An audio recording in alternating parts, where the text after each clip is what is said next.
So this could end up being very successful or very frustrating.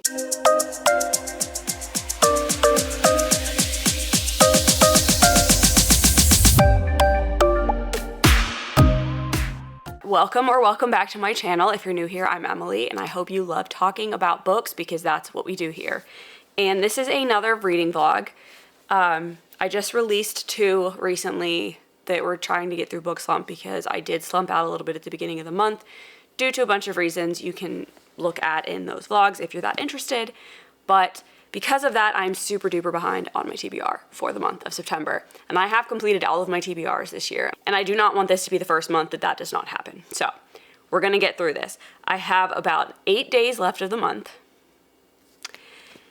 and 6 books left to read. So that is a pretty fast pace. I do have technically 2 weekends. I'm halfway through the day today, but I still have Sunday this weekend and I have next weekend. So I do get a lot done, a lot read on the weekends as long as I don't have too much going on. But things pop up all the time. I had to go do something this morning, which is why I'm halfway through the day and haven't really made any progress. So let's go through the books that I still have to read. Highest rated on my TBR that I chose this month was Daisy Hates The Great Undoing. This is the book we're going to start with. And I am definitely more of a Daisy Hates girl than a Magnolia girl after reading the first 3 books. I'd still say that's true, so we'll see if that continues with this book. But I've heard great things about this, and I did enjoy the first Daisy Hates book. So I think if the people like this one more, I probably will as well, unless something really weird happens. But that's the book we're going to start with. Then I think this is the rest of the order we're going to do. Emily Wilde's Map of the Otherlands. This is the second book in the Emily Wilde's Encyclopedia Fairies trilogy, I think it's going to be. And I'm excited to read this. It's kind of the perfect time to read it. Like, fall starts tomorrow. That is the perfect, well, tonight. That's the perfect time of the year to read this, I think. So very excited to get through this. The first read was just a fun, whimsical, quick fantasy romance. So I'm hoping that continues in here. And this was a gifted book from my TBR choosing. The next book we have is Keeping 13 by Chloe Walsh. This is the second book in the Boys of Tommen series, and this was a book with more than 500 pages. Very excited to get to this. We'll probably read it, for the most part, on my Kindle, just so I don't have to carry this book back and forth with me when I have to go to work, because it'll probably be during the week that I'm reading this one. But I loved the first book, and I'm very excited to see where we go after ending that one. So this will be hopefully number 3. And then the last book on my TBR that I chose with the jar is a male author, and I chose A Door in the Dark by Scott Rentigen. And this is the first book in the Waxway series. It's a dark academia fantasy about this school, and I think there's, the rich ones and then the, scholarship kids. And the one guy does something to them, so he is tasked to take them back home for the holidays, and something goes awry and they get sucked into this portal and they have to work together to get out. That's all I know about it. It is YA, so hopefully this will be a very quick read, but haven't really seen anybody read it or talk about it, so I'm interested to see where that goes. And then the final 2 books I have are books I really do need to get to this month as well, but they were not on my TBR jar chooses, and that is Tales from the Shadowhunters Academy and The Lost Book of the White by Cassandra Clare. This book's by multiple people, but this is part of the Shadowhunters universe, and I need to read these to stay on track to finish the series by the end of the year, because I still have The Dark Artifices, which I need to read next month, and then The Last Hours I need to read in November, and I also still have 2 auxiliary books to read in that universe too, and I will read those by the end of the year. That will be for sure done. So those are the 6 books we're going to be focusing on. We're going to start with Daisy Hates. Pick up, I think that this takes place in the same time frame as the second Magnolia Parks book, which means it's going to be sad, but I'm ready for it. I do like the point of views in this book better, so let's get started, and I will come back when I have some opinions on this. So update on Daisy Hates. I'm 200 pages in, which is pretty far considering I haven't really just been reading like I wanted to. I got tired and I took a nap, and then I've been slowly working on my book journal for my reading journal for next year, because I want to be a little bit more organized with how I do it, and now that I've done one, I know how much is too much and what I want to kind of carry into next year and then like not. So I've been slowly doing that, and I will do a video that shows all of that when I'm ready. But I did a little bit of that, and then I finished building my Hocus Pocus Lego set that I got last weekend, and it is now displayed up there. And now I need a new shelf if I buy any more Legos because I'm out of room. But all that said, I did get through 200 pages of this, so I am reading it quite quickly for the fact that I've only sat down for like maybe 2 hours to read it. And I'm loving it so far. Honestly, I like the perspectives again in this book so much more than the last book. I just feel way more of a connection to these characters than I do Magnolia and BJ. I don't know why, because even in this book, like, Magnolia's in this book, BJ's in it, but Magnolia's in this one a little bit more. If you've read it, you know why.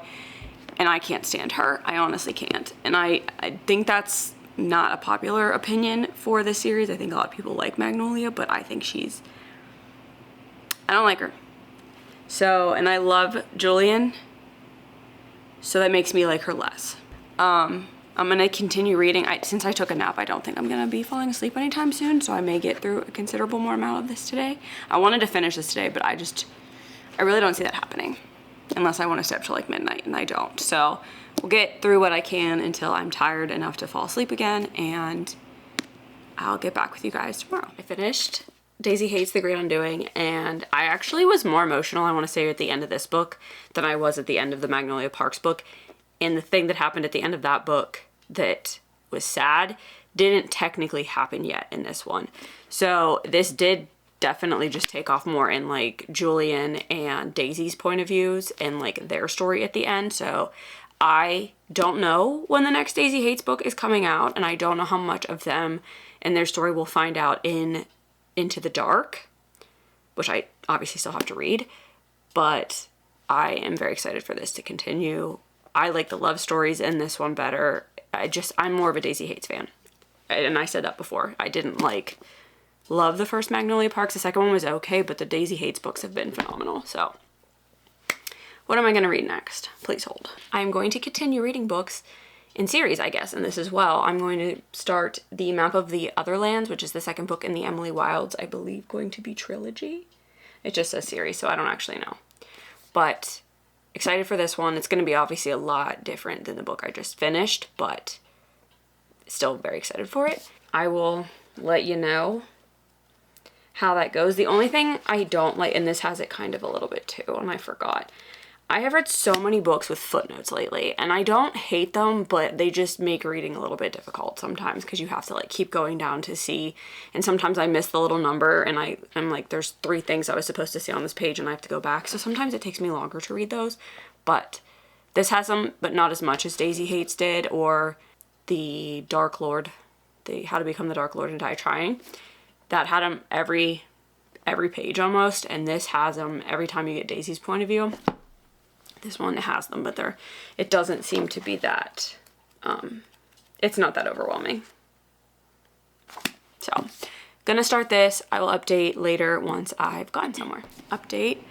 I have 140 pages left of this. It's not a very long book to begin with, but it definitely is not going how I expected. Like, the first book was cozier, and while there were like things that happened, nothing was really like high stakes. This is definitely more high stakes, I'd say, than the first one. It continues the story that began at the end of the first one, and it's definitely more like, there's more going on, there's more mystery to the story that happened, like I said, at the end of the first one, and it's definitely not what I would consider like a full cozy fantasy anymore, but it's not like high stakes. I don't know. We'll see how this one ends, but enjoying it so far. So I will just continue on with it, and I'm hoping to finish it tonight so that I can start Keeping 13, because I really want to get to that book. I've just been very tired, so sitting down and reading for an extended period of time, not going great, but I am wanting to pick up the book, so the slump seems to be over. I am very hopeful I can get through the rest of the books on my TBR. I only have 2 more after this one that are like my official TBR plus the 2 Shadowhunters books, so I think that's completely doable, but I just hope that this week goes as planned, which it probably won't, but we can be hopeful. Okay, super quick update. I just finished Emily Wilde's Map of the Otherlands, and I really liked this book. I think I liked it more than the first one. It was definitely, like I was saying earlier, more high stakes.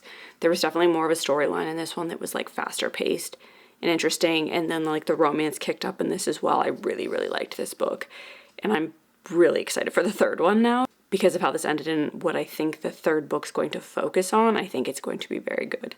So, loved this. Now I'm going to move on to Keeping 13. I don't know if I'm going to start this tonight. I want to, but I also fear that if I start this tonight, I'm not going to want to sleep because I'm really excited to go into this book. But we'll see. I might read on my Kindle because I'm going to be like laying in bed. And this book is pretty big. It's not like super thick, but it's a big book. And the writing's really, really small. Very excited for this. We're just trudging right along through this TBR. Definitely feel like I'm out of my book slump now, so that is excellent going into next month, especially because I have a vacation where I'm gonna just want to read. So I will update you all tomorrow when I'm home from work, and we'll see where I've got with Keeping 13. Update, I'm 150 pages into Keeping 13, and I freaking love these books. I mean, I'm only on the second book, so it could change when we go to like Joey's story, but I love Shannon and Johnny. And it's surprising to me that I enjoy these books so much just because like Shannon's literally less than half of my age. So it's hard for me to like relate, but they're not written in a way that makes you think that they're like 16 and 18. At least I don't think so. I think there's a lot more like mature topics in the way it's written. Makes them sound more mature than they are. Obviously, they're like a 16 and an 18-year-old that think they're absolutely in love with each other. So if you just kind of get past that, the story itself is very beautiful, and it explores very difficult subjects, I think, in a way that could be, I don't know, and I think in a good way. I personally do not have experience with what like Shannon's going through, but I just think the way they're written and the way that they care about each other and all of that is just really well done. I don't know. It's hard to talk about books that have like difficult subjects like the one in this one without sounding insensitive, but I do enjoy the way the story is written, and I think that what's happening and the way it's being handled is more empowering than it could be. I don't know how to describe it, but this is a monster of a book though. I think it's like 650 pages. So it's gonna take me a little while to get through this, but I only have 4 more books left, including this one for the month. I think we can do this. I really do. So glad I didn't start this last night because I probably wouldn't have gone to sleep. Tonight I will have to force myself to stop and go to bed, but I'm gonna continue reading. And I may catch up tomorrow. I may not because I'm going to a baseball game tomorrow. And it was free. That's the only reason I'm going. And I don't know when I'll finish this. So it probably won't be tomorrow, but it may be Wednesday before I get to talk to you. Hey friends. So it's actually 2 days later. I did not check in yesterday because I got home kind of late, but I'm still reading Keeping 13. We're still in that book. I have about a little bit less than 200 pages left. I'm hoping I can finish it tonight, but we'll see. I have some things to do first. I'm really liking this book. It just got to a point where it's like really drama filled, so I really want to pick it up, but I have to do some things first, so I can't. But it is just obviously a continuation of Johnny and Shannon's story from the first book, and now that their relationship with each other is developing and everything, we're dealing with all of the issues that come with that. If you've read the books, I went into these not knowing too much. I knew a little bit of the overall themes, but I don't want to like give all that away. But it is a very heavy book. I really do like the romance. I do like the other people, like the other side characters in it as well. Claire and Gibbsy, I can't wait to read their book. But I just can't think about their ages because that's a little icky, but I just try not to think about the fact that they're like 16 and 17. I just enjoy the story for that. I don't think about how old they are. So that's where I am with this. I will update when I finish and we'll move on to the next book. Hello, it is now 2 days later because I did not update yesterday, which was Friday. It is Saturday, which means we have 3 days left of the month. And I'm not doing too much this weekend because it's cold, it's rainy. I didn't really have any plans to begin with other than to like do some stuff around the house. I've done a few errands, but I will be reading in this gloomy weather pretty much all weekend trying to get through these last 3 books. And I am about 200 pages away from finishing the Tales of the Shadow from the Shadowhunters Academy. And this is just a compilation of, I don't know whether to call them short stories or really just like long chapters of a character from the Mortal Instruments experience in the Shadowhunters Academy that reopened after the events in the Mortal Instruments. So I am really enjoying this. I didn't know that that's what this was because I didn't really look into it before I started it because I know I was going to read it regardless, but it does tell you exactly what it is on the back. I say short stories are long chapters because it is all happening within like a year or two, and it is all happening like within the proper timeline and everything. Like nothing's jumping back and forth. There are stories within the chapters or stories, but I'm enjoying it. I have, I think, 3 left. 3 stories left, and we'll see how it ends. I didn't know I was going to get this closure with this character, so I'm very happy for it, and I will update you all. I have to edit my TBR video for October 1st, and then I will continue reading that, and then I will update you all when I move on to the next book. We are back because I finished the Shadowhunters Academy. I'm gonna call this like a short story compilation because, first of all, each one's written by a different author with Cassandra Clare. I think there are 6, so I think each author gets 2. There's 10. Never mind. So I don't remember how many. I didn't really pay attention to who wrote what and all of that, but Sarah Reese Brennan, Maureen Johnson, and Robin Wasserman are the other 3 authors on this. So it was kind of interesting to see how this brought together like a lot of things that happen in the Mortal Instruments, as well as the Infernal Devices, which is the only other trilogy I've read at this point. And I believe the Dark Artifices, I think they set that up based on who I know is that trilogy is about. So also great. Again, read it in the order that she's telling you to read it if you really want the full experience, which is what I'm doing. The next book in this is the Lost Book of the White, which I plan on reading after, not next, but after the book I plan on reading next, because that is my last book I need to read this month.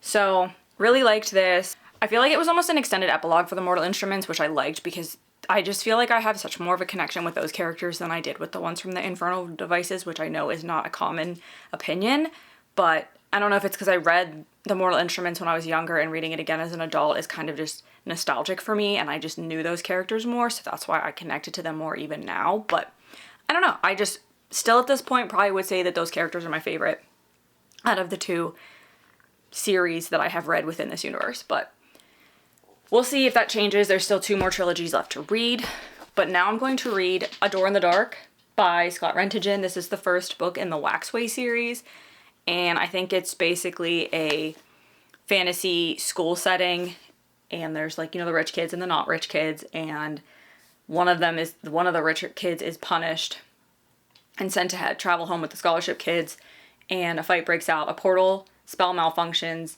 6 students are snatched from the safety of the school's campus and set down in the middle of nowhere, and one of them is dead on arrival.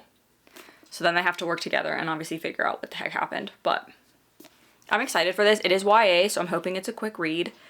Technically Shadowhunters is also, I believe, YA, so we will start this, and I will come back in a bit once I've made it far enough to have an opinion, and we'll go from there. Hey everyone, so I'm like 100 pages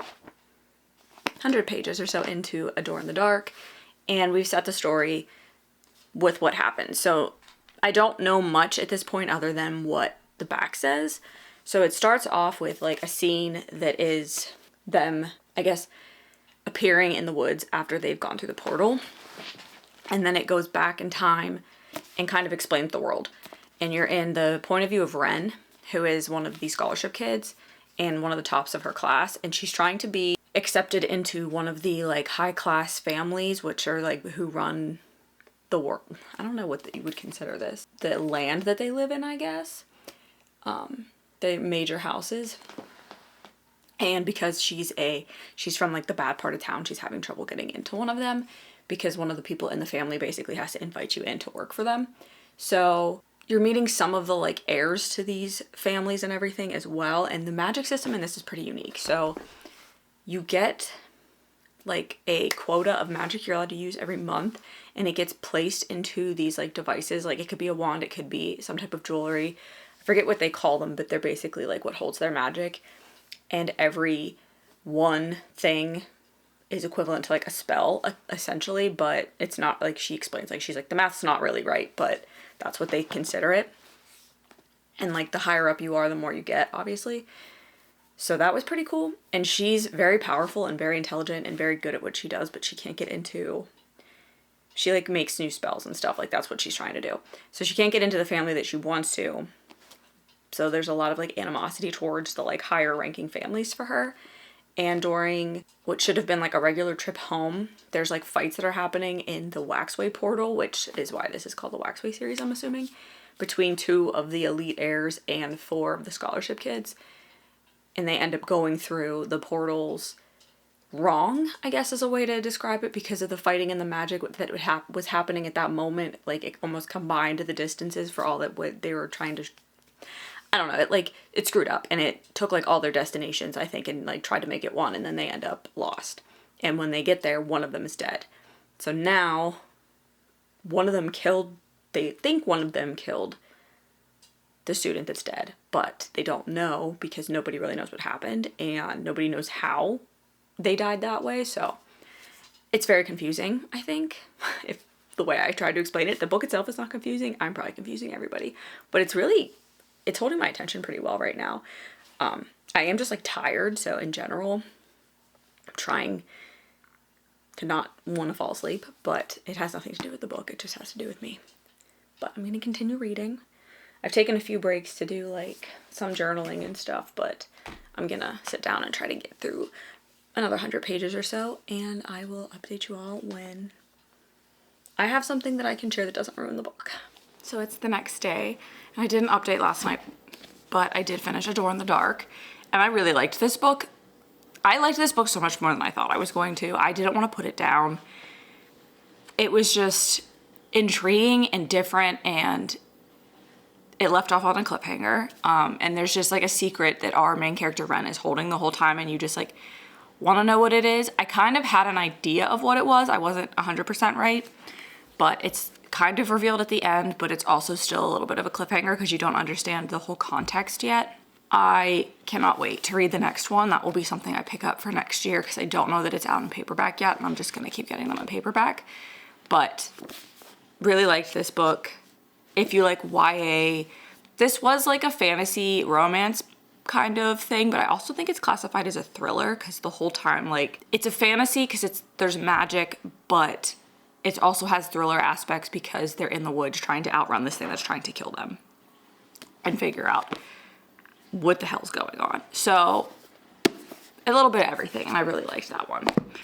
I did start a little bit of The Lost Book of the White last night because I wasn't completely tired after I was done, but I only read maybe like 50 pages, not too far. But I'm already liking it because, again, I'm back with those characters. I'm in a Shadowhunters mood right now, which is great because I think I'm going to start December with the Dark Artifices just to get it out of the way because those books are huge. So it's good that I'm in a mood for that, but they are different characters. So we'll see how that goes. These are still my Mortal Instruments characters. This is probably the last book I'm going to get that they're like really in. So I'm trying to savor it, but at the same time, I need to finish this book before the end of the month. So today is the second to last day. So it's Sunday the 29th. Tomorrow is the 30th on Monday. I don't know how much I would get to read on a Monday anyway, so I'm really going to try to finish this today and be done.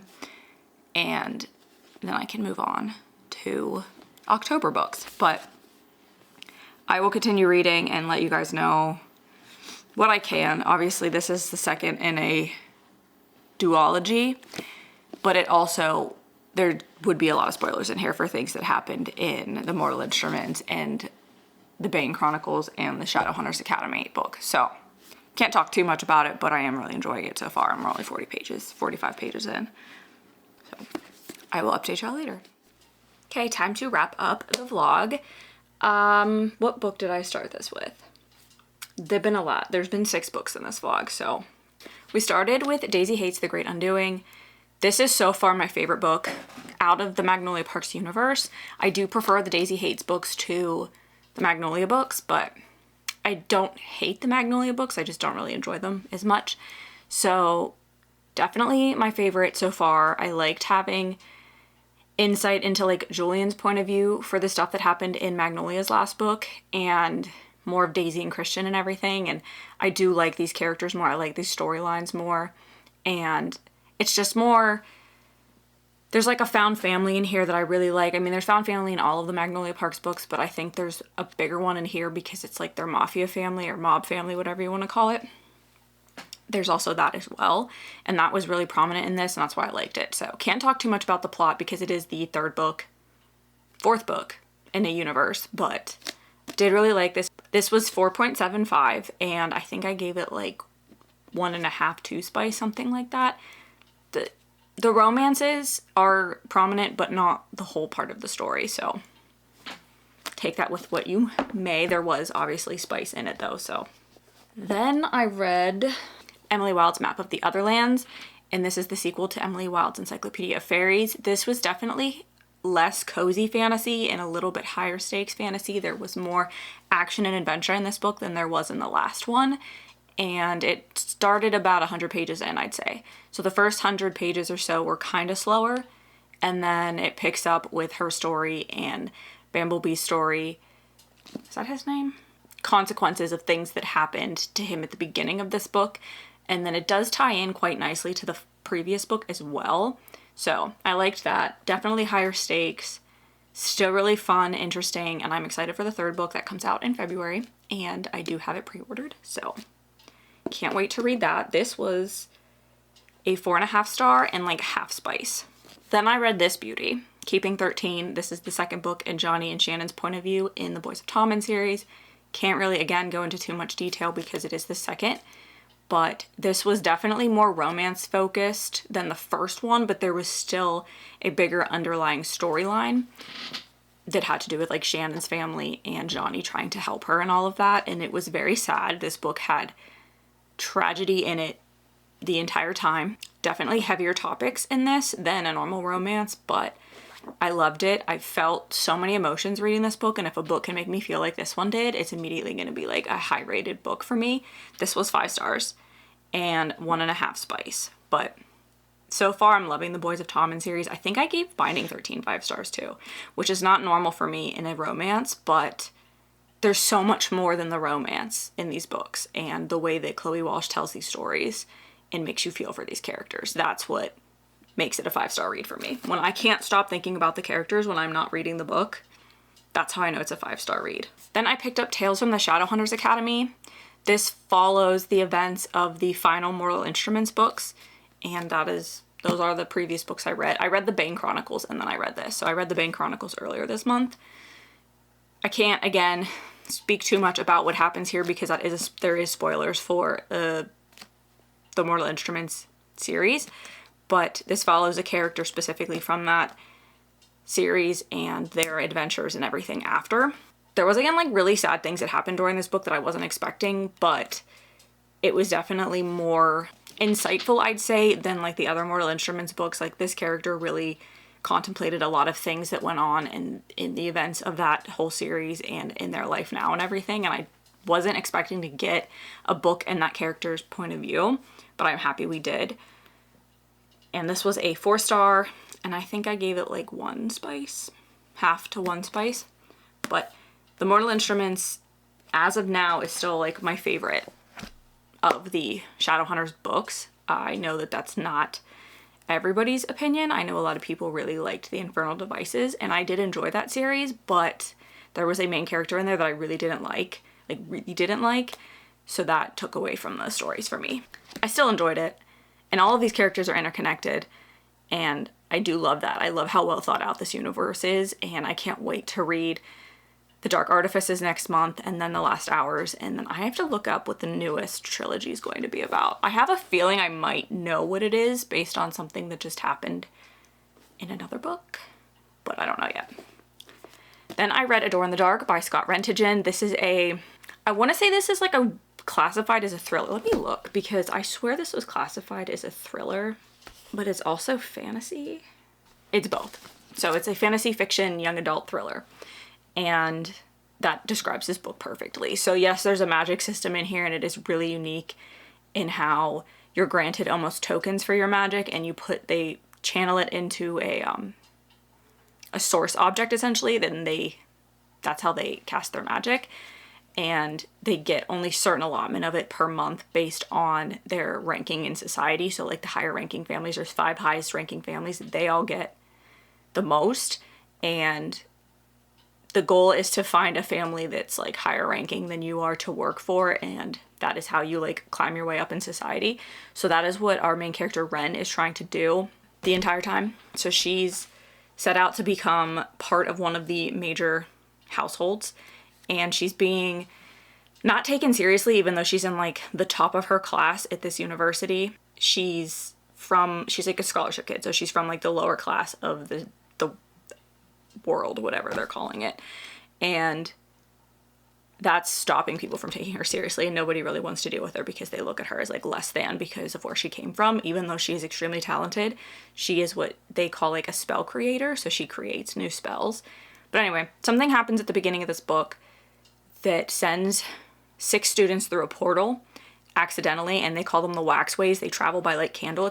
This book has very unique concepts, at least I've never read them before. But anyway, they're in a waxway chamber, and something happens, and they all get sent into the woods, and they don't know where they are, and they have to work together to try to get back home. But there's also one of them is dead upon arrival, and then there's something that's like hunting them throughout the woods as they're trying to get back home. I'm surprised this was YA based on some of the content that was in here, but I really did enjoy this story, and there's a lot more to Ren than I think meets the eye, and you know that. You kind of get that inkling the whole time, and a little bit comes out at the end, but I think there's a lot more. So I'm very excited to pick up the second book, which I think is A Whisper in the Woods. And then the third book I just looked up today comes out in February, I believe, as well, but I'm going to wait until they're in paperback so they match. But I really enjoyed this book a lot more than I thought I would. I just picked it up when I saw A Whisper in the Woods come out in the summer. This was sitting on the table with it at Barnes, and I was like, well, I'll try the first book, we'll see what it is.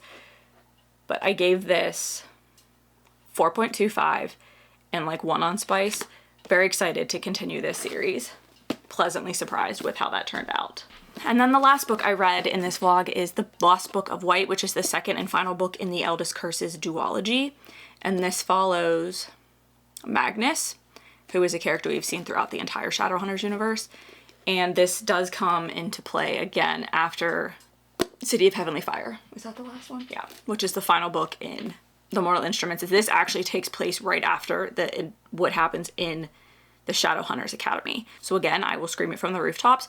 Read the books in the order that Cassandra Clare recommends. Go on her website, find that order, read them in that order, because it's making perfect sense as we're going through. Can't really talk too much about, again, what happened in this book, but it was a little slower than I was expecting it to be. I was really looking forward to this book after finishing the Tales from the Shadowhunters Academy, and it was a little slow moving for me at the beginning, but overall I liked it. It was a lot of, like, again, there was more insight and deeper thoughts and everything that the characters were having and dealing with in this than I'd say in the Mortal Instruments in general. But again, the whole Shadowhunters world is just phenomenal. Cassandra Clare is a genius, and I don't think she gets enough credit for the world that she's built. But I've seen a little bit more interest in the Shadowhunters books on BookTube lately, so I'm hoping that that picks up, and now that she has that new trilogy coming out, I'm hoping that gets her a little bit more attention that I think she deserves as well. And her adult series, The Chronicles of Castelline, I loved Swordcatcher, which was the first book, and the second book comes out in March, I think. I have it pre-ordered, so I'm not sure exactly when, but we did it. We finished our TBR for the month of September with 1 day left, because tomorrow is the last day of September and I will be starting my October TBR. So thank you all so much for watching. Stay tuned for my wrap up for the month, and I'm going to be vlogging most of the books I read in October because I am challenging myself to clear out the TBR cart with the books that I have on it by the end of the month, or by the end of the year. And that involves reading like 18 books off of that cart a month. So it's possible, it's doable. I've been doing that, but lately it's been taking me a little bit longer to get through books than normal. So who knows? Some of the books I have to read are also very chunky. So stay tuned for that. And thank you all so much for watching, and I hope to see you in the next one.